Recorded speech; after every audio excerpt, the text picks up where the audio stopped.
felt that there was an opportunity there to actually work with women to make better bats and to actually make them for their style. So recently I was commissioned to make 5 cricket bats for the Pascoe Vale Headfield Cricket Club for their under-13s girls cricket team. And yeah, to see their faces when they were given the cricket bats was just brilliant. So what I'd really love to be able to do is to keep working with my local community, the local cricket clubs, particularly the women, and yeah, work to make great cricket bats.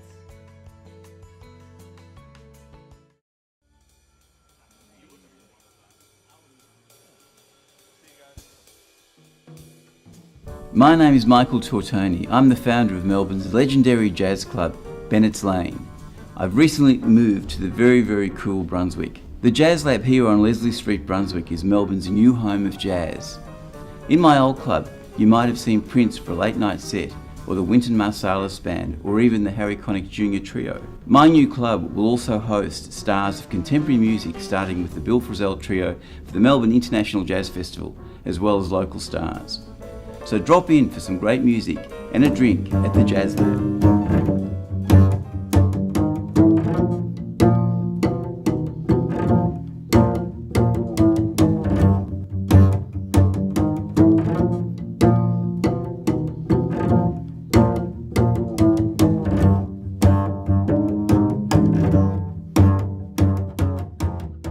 My name's Leslie. I have been with Moreland Family Daycare as an educator for over 36 years, I think. Family Daycare is a wonderful organisation. We look after children in our own home, they blend in with the family, and it's fantastic. I love Family Daycare. I can choose my own hours, very flexible. I've made wonderful friendships with lots of the families. I'm now looking after children of the children I used to care for. The children just growing and developing is a wonderful experience for me every day. I'd recommend Family Daycare to anybody and everybody. Oh, where's my Scouty snuggle? Where's my Scouty snuggle? Can I have a Scouty snuggle? How's your tea party going? My name's Hilary. I've been with Moreland Family Daycare for 8 months now and I absolutely love it. The main reason I started with Family Daycare was to be with my little one. Family Daycare is a small environment, so mostly I only have 4 children and it's in a home. Moreland have been really supportive of the whole thing and they helped me find children when I first started. There's so many benefits of working in Family Daycare and becoming an educator. Working in your own home, flexible hours, also just watching the other children grow and being such a part of their life. I recommend to educators that want a good life balance if they have their own child. Family Daycare is a great avenue to go down.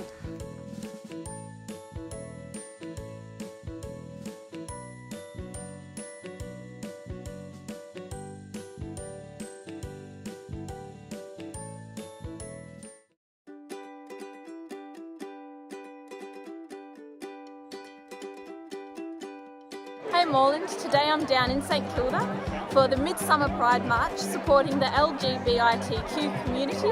It's a beautiful day. I'm proud to be here representing Moreland, walking behind so many wonderful dedicated people. This march goes towards exactly what our values are. At Moreland, we're one community proudly diverse. More pride! More pride! More pride! More pride! More pride! More pride!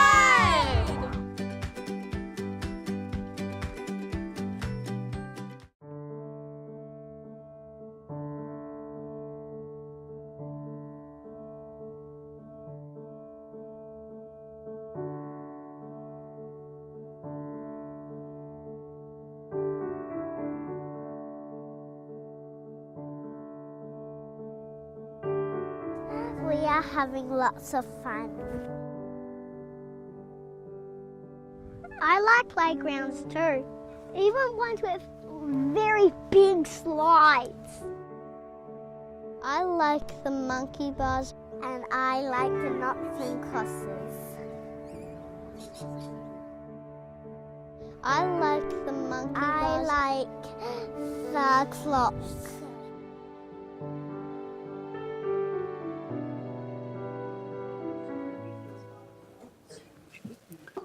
Well, good evening, councillors, members of the gallery and our viewers live streaming tonight's meeting.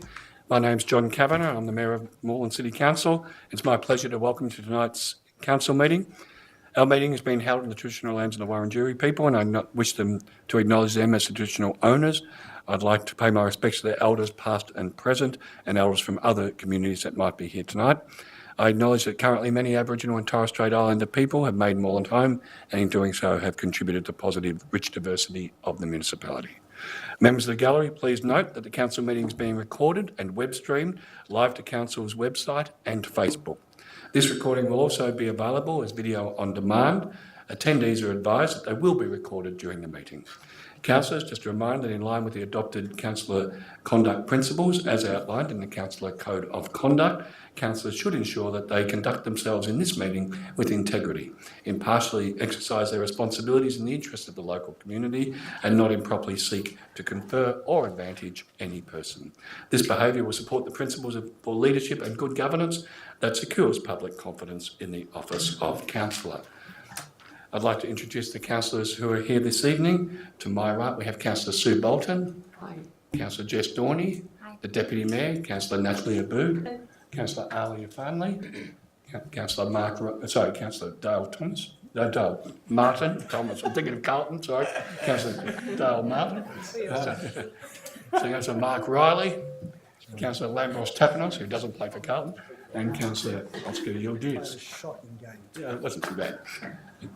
On my right-hand side, you'll have got Grant Thorne, Director of City Infrastructure, Arden Joseph, Director of Social Development, Kirsten Costa, Director of Planning and Economic Development. We have Liz Rowland, who's the Acting Director of Corporate Services. We have Sally Curran, the Unit Manager of Governance. We have Olivia Wright, the Manager of Governance and Property. And in the corner, we have Anita Craven, Executive Manager of Organisational Development. Apologies. Are there any apologies for tonight's meeting? I haven't received any as yet, councillors. Anyone else received an apology? Yeah.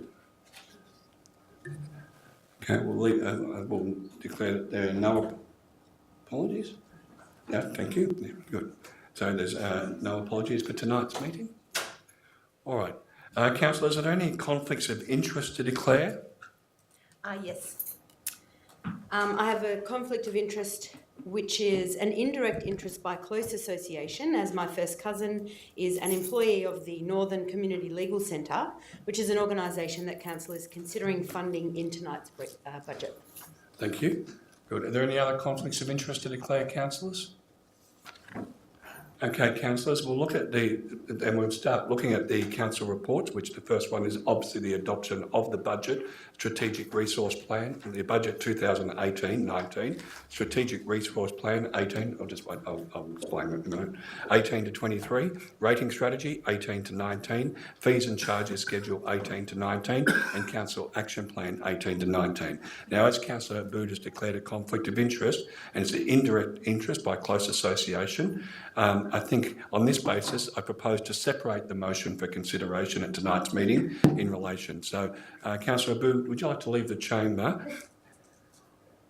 And as such, I think it's appropriate that Councillor Abood is present for the majority of the budget. And so to facilitate this, I will have a mover of a motion in relation to the funding for the Northern Community Legal Centre. And so we're going to, the motion that I'm asking for a mover for is that council includes provision for one-off funding of $55,000 for the Northern Community Legal Centre relocation for 2018-19 budget, on the condition that Moreland residents will not be negatively impacted by any Northern Community Legal Centre operational decisions to cover the relocation costs, particularly if other funding submissions are not successful. You're happy to move that, Councillor Bolton, and happy to second Councillor Carly Hannon. Thank you. I'm sorry. Councillor Davidson. Sorry. Not going well tonight. No, it's somewhere of my day today, but that's good. Now, Councillor Bolton, so just to clarify, councillors, we're only doing with the first part of the budget, which is the Community Legal Centre relocation and their request, and then we'll deal with the substantive part of the budget once this is done. Thank you, Councillor Bolton. Well, I strongly support this motion. The Northern Community Legal Centre is currently located in Gladstone Park, which is outside of the Moreland municipality. The reason it ended up being in Gladstone Park is because of a sort of forced amalgamation between the Moreland Community Legal Centre and the Broadmeadows Community Legal Centre some years ago. Because they had to find cheap accommodation, they were forced to Gladstone Park, which is not a very central location with very bad public transport. However, while located in Gladstone Park, they've continued serving the Moreland community. They cover a big area, but they cover all of Moreland area, and there's no other community legal centre that covers the Moreland area because all of the community legal centres are zoned. Since the amalgamated centre was formed, they've actually been servicing more clients from Moreland than before the amalgamation, and they've also been establishing more and more outreach centres into Brunswick, into North Coburg, into Coburg Central, into Glenroy, and looking at opening a clinic in Fawkner. And they're involved in a number of community education campaigns around elder abuse, around family violence, and they've also been heavily involved in advocating on behalf of the public housing tenants who are, facing potential eviction. And the CEO of Northern Community Legal Centre went to made a public submission and advocated on behalf of those tenants not so long ago during the public housing inquiry. So the reason they've come to council is not to request any kind of ongoing funding, but a one-off funding. They've some cheaper rent or reasonable priced rental property has come up at the Broadmeadows train station complex, and which would be much more accessible for Moreland residents. They have to cover the whole area from Moreland all the way up to Wallen, so they cover a massive area. So I'll just finish on this sentence. They were forced to break their lease to take up residents in a much more central location where they will be able to service Moreland residents in a much more accessible fashion. Thank you, and Councillor. Just for the record, Councillor Davidson was the seconder, and since that time, Councillor Carly Hannon has arrived. Councillor Carly Hannon, just for your benefit, at the moment we're dealing only with the part of the budget that deals with the Northern Community Legal Centre, and then after this motion, then we'll deal with all other aspects of the budget. All right. So, Councillor Davidson as the seconder, would you like to speak to it? Very briefly. I think my colleague Councillor Bolton has covered most points that need to be raised for this motion. I work at Victoria Legal Aid, and I see the work that the Community Legal Centre does and the wide benefit that the Moreland residents and Hume residents receive from their services. As Councillor Bolton said, Gladstone Park is isolated. To move to the Broadmeadows train station, which this supports, would be of great assistance to many, many people in Moreland and also Hume. I know the work that they do in domestic violence is immense, and there are so many people, women and children and men, who have been able to benefit from the community service and all the assistance they provide through their expert lawyers and the various fields that they specialise in. So I have no hesitation supporting them, and I hope that my colleagues do the same today. Thank you, Councillor Davidson. Would you like to speak? I'd like to propose a slight amendment to the resolution, if it's acceptable to the mover and seconder, and that is just around the costing that has been provided. Just asking that the Northern Legal Centre, when they do incur these costs, they actually provide us with a little bit more information, just as further scrutiny for council, because I do note that some of the estimates that were provided were quite far-fetched, and so just as an additional level of scrutiny, it's not changing that we will be giving them the $55,000. It's just asking them for that additional level, so some receipts and some information just to prove that they have actually incurred those funds. I'll just see if that's acceptable to the mover and the seconder. Well, I mean, I understand there's going to be a funding agreement between council and the Northern Community Legal Centre, which I understand there will be evidence presented as part of that funding agreement. I might seek some advice from the Director on that. Would you mind, Director? Yes, through you, Mayor. There will be a funding agreement which will clearly set out what the money is how much is being allocated, the purposes for the allocation, and a requirement for it to be acquitted according to those items. Just to clarify that, even without that part of the motion, that would be how we would handle it anyway? Yes, it will. Right. Well, I don't really see any need to add that extra amendment if there's going to be a funding agreement with, I'm not really totally opposed to it, but if that is part of the arrangement with the funding agreement, I'd rather just leave it as is because it'll be dealt with as part of the funding agreement. I'm happy to talk to it a little bit. I'll allow that in. So so the reason why, and I just I'm asking for this additional thing, and I'm aware that that's the process. It's just to communicate to the community that we are actually going through that process.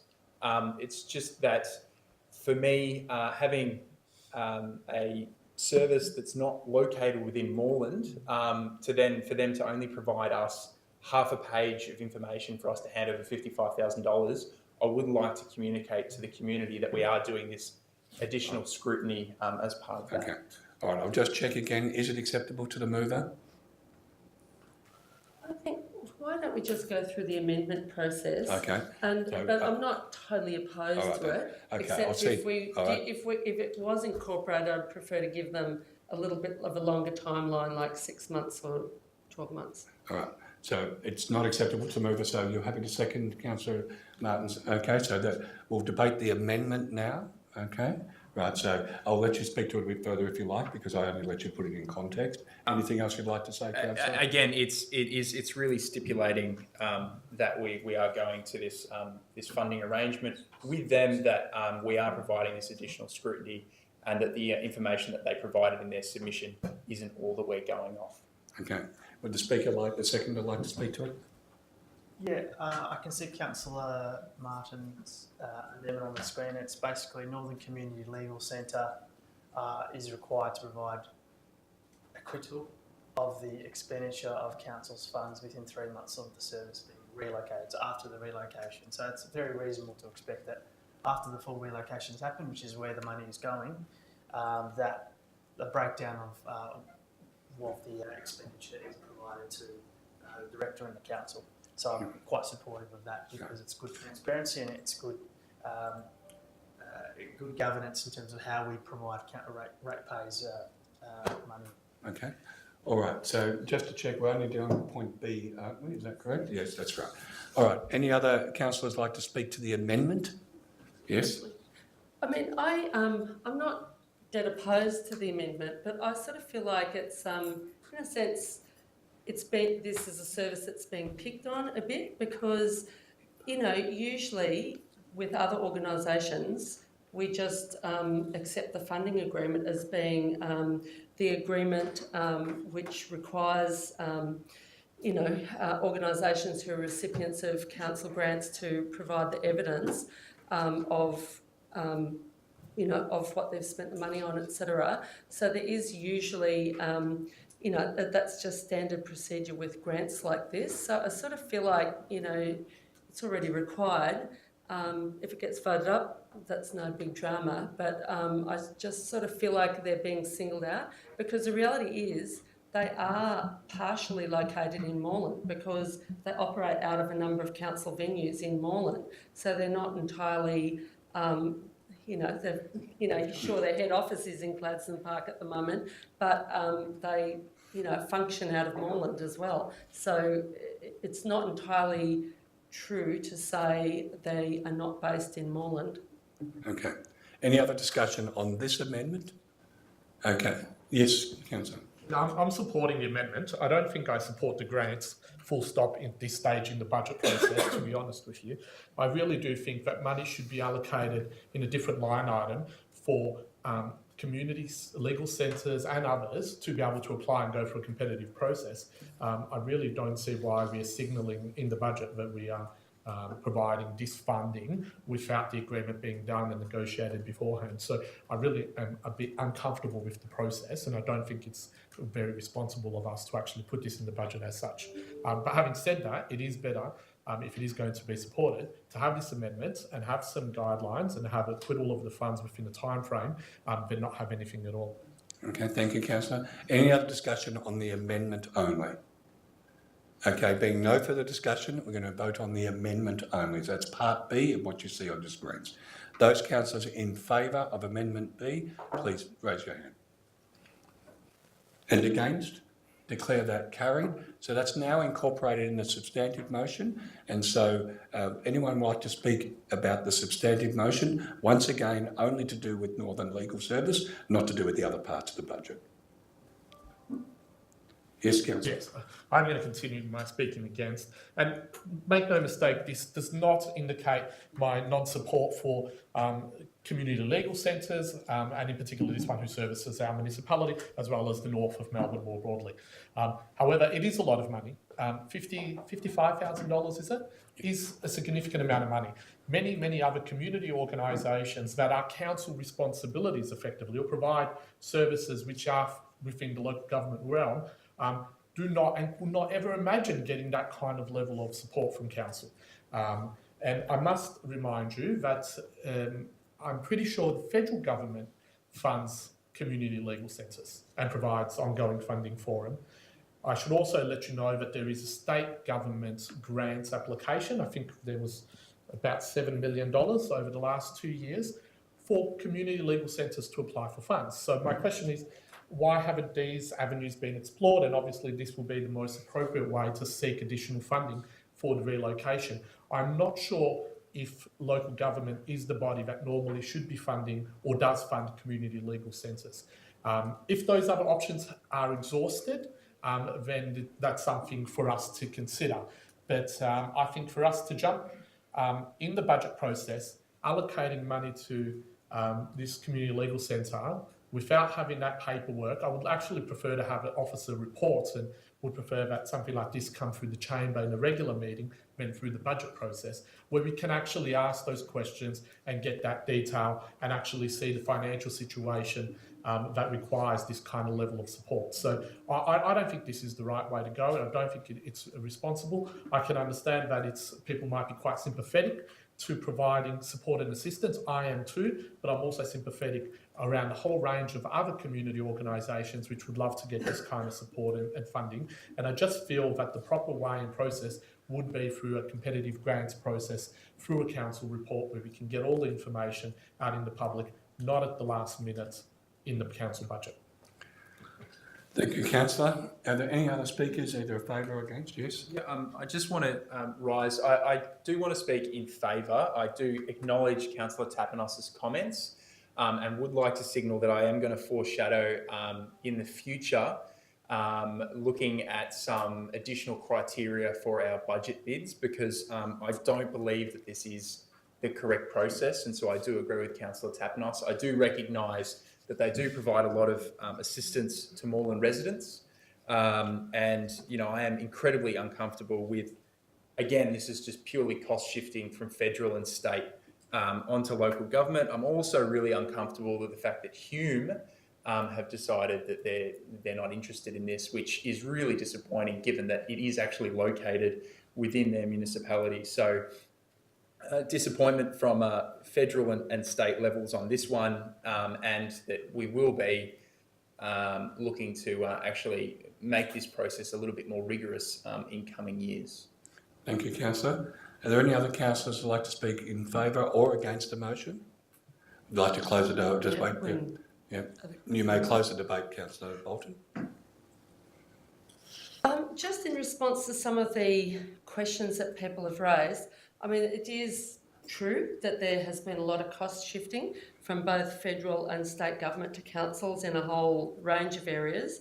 And it is true that the federal government over a number of years has massively slashed the spending on legal aid and community legal centres.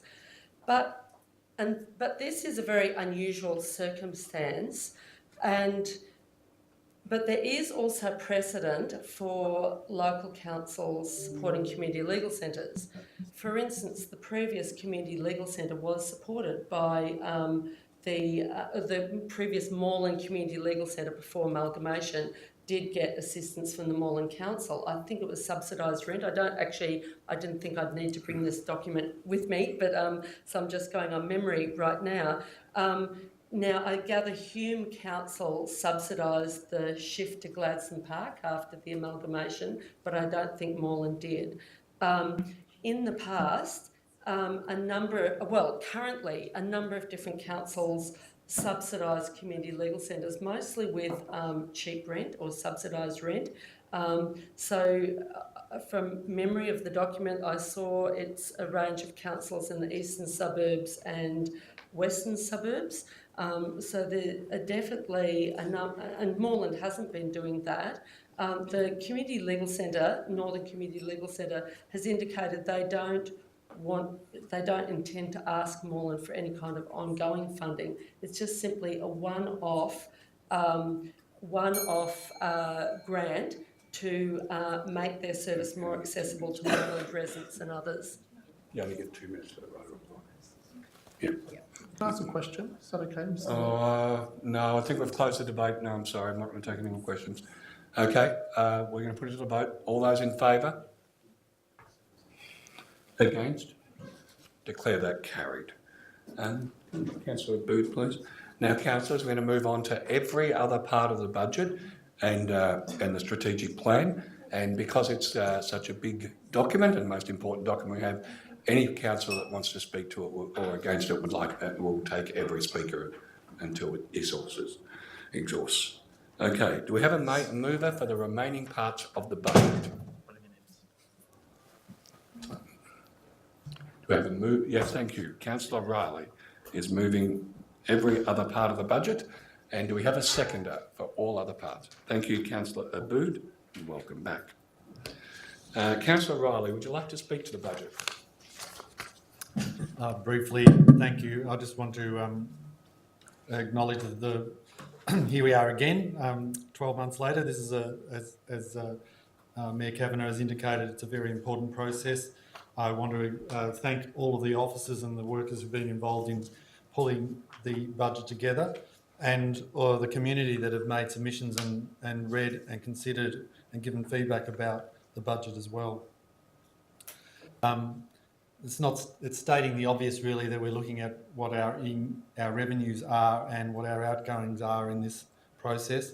And there are a lot of pressures on council. We've just debated one of those now in terms of the cost shifting from state and federal governments, which we've had to deal with over the years. We're in a rate capping environment, which restrains council's hands greatly, and it's not something that we accept lightly, and look forward to that being removed in future.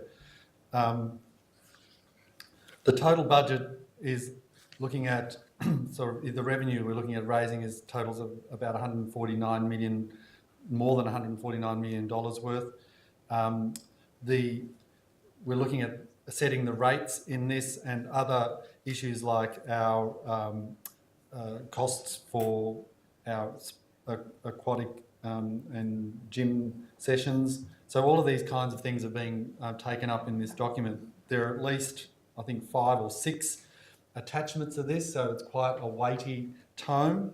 It's the strategic resource plan, the rating strategy, the fees and charges that I just mentioned, particularly regarding our leisure facilities, but also our bins. So the bigger the bin you have, the more stuff you're putting in landfill, you're going to pay more for it.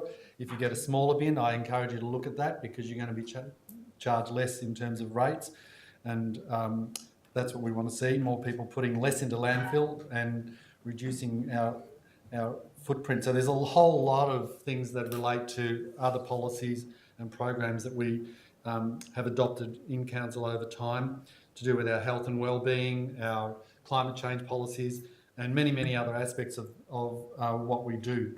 This is where you hold us to account as ratepayers and as residents. And we're wanting to make sure that Moreland becomes a livable city into the future, and that we're actually dealing with many of the really immediate pressures that we have with concerns to the population increase that we've got, which is quite strong and powerful, and also to the issues that happen around sustainability. So I just want to again reiterate the thanks to the participation and the preparation that people put into this. Thank you, Councillor. Councillor Booth is the seconder. Yes, I'd just like to thank the officers and the CEO and the executive for all of their work on this document, which I consider to be sensible but also very ambitious. And I'm really proud to be part of the city, and I think that this budget is going to be the antidote to mediocrity. Any other councillors like to speak either in favour or against the budget? No one else? Okay. All right, we're going to put it then. Anyone? Yeah, you're welcome. Actually, no, we haven't had it. No, there's no debate. So there's no right to reply. Yeah. Anyone else? Okay. All right. I'll put that to the vote. All those in favour? Against? Declare. Can we have that unanimous, please? Thank you, councillors. Councillors, could I have a motion to close the council meeting to the public? Councillor Davidson, could I have a seconder? Councillor Abood, and we'll put that to the vote. All those in favour? Against? Declare that carried. Thank you for coming. I now declare the council meeting closed to the public. I'd like to thank gallery attendees and thank those watching live streaming for your interest in council matters, and wish you a good night.